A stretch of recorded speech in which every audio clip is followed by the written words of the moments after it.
Hi, I'm Janice Switlo. A number of people have been approaching me to say, what do we do next? And we want to do these things. And people are, percolating. They're starting to understand. Okay, we know that Section 35 approach and signing these agreements and coming under Canada, that's not the way to go. We want to maintain our international status. And so these people who are thinking about, well, how do we do that? Some are asking me questions about, well, how do we become a member UN state? What form would we fill in, for instance, and how do we apply? And we believe that's how we can be protected. Well, let me make it absolutely clear that they are not going to welcome you in or consider any application to become a UN member state. It's too far gone at this point. It might have been possible 30 years ago. But the fact is we have Pierre Elliott Trudeau said to the world, look, I know how to deal with this.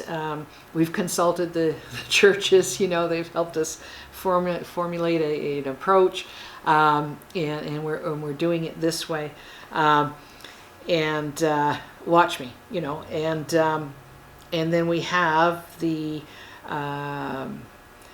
facilitated consultation leading to the template, the guidance that is contained in the UN Declaration of the Rights of Indigenous Peoples, UNIDRIP, to say, okay, here's how we're going to do it. So they have committed, the UN member states have already committed to approaching Indigenous nations as domestic ethnic minorities contained within their borders, as recognized by the UN, as a function of their membership in the UN.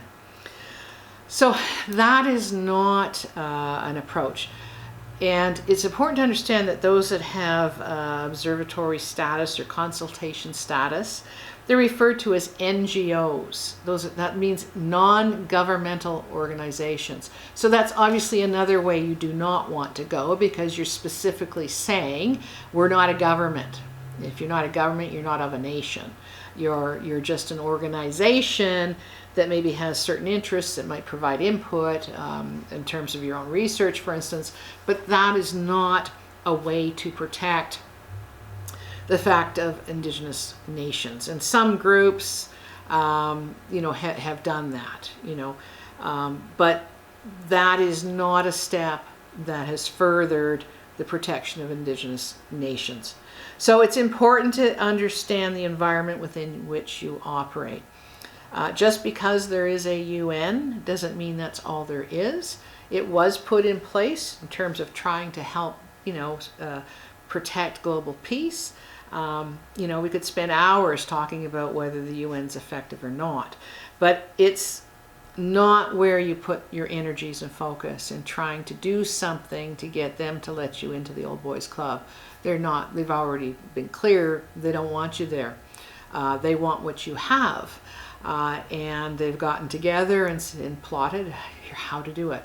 So obviously that's not going to be a welcoming environment. And I encourage you not to spend your time trying to educate, inform. And a lot of people, there's one woman who, 10,000 a pop, she does up a letter and, a complaint or what have you to the UN. But you know what? These things aren't getting anything anywhere.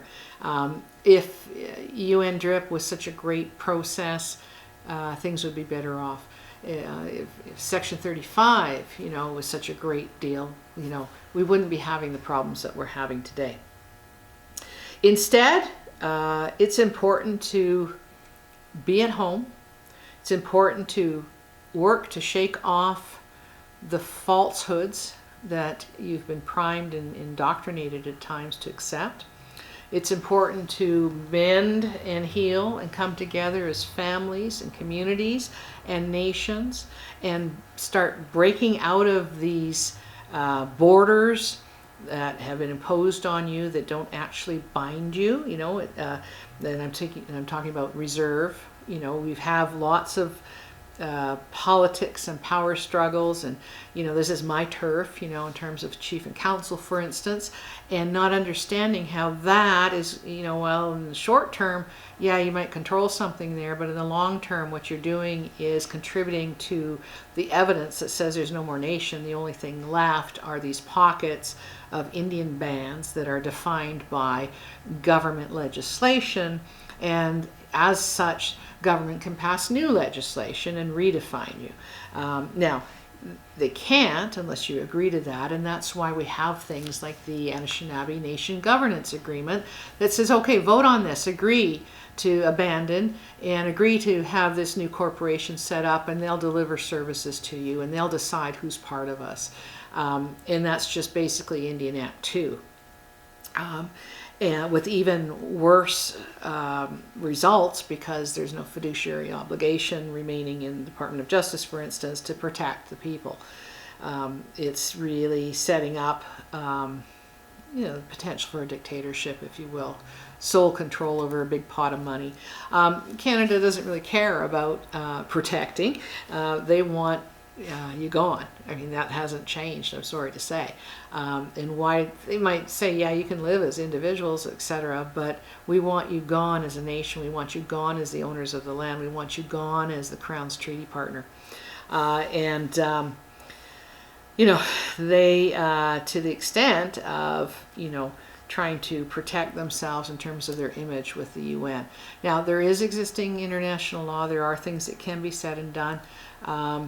But it takes a certain skill set, and it takes a certain experience in terms of how to do that, how to word that. So right now, in frankness, few are really ready. I know you feel ready. I know you want to do this, and I'm not discouraging that. But the work that needs to be done really needs to happen at home first.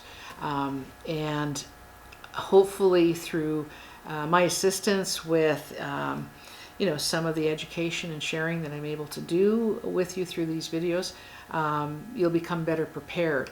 And if, for instance, it's still a process of where do we go to get, then you're not ready, because you use, you exercise. Now, don't expect anyone to really welcome that, but it needs to start, and it actually has already started, hasn't it? Now, I don't encourage, obviously it's critical to never give a reason to allow for action to shut you down. That's why it's important to be very strategic in how you alert the world to what's going on. But there is no application process to be allowed in. You were here first, It really is a matter of the opposite, isn't it? So it's key knowing what you have, what you can use, and really truly knowing and believing you don't have to ask someone to give it to you. And that's all I have to say.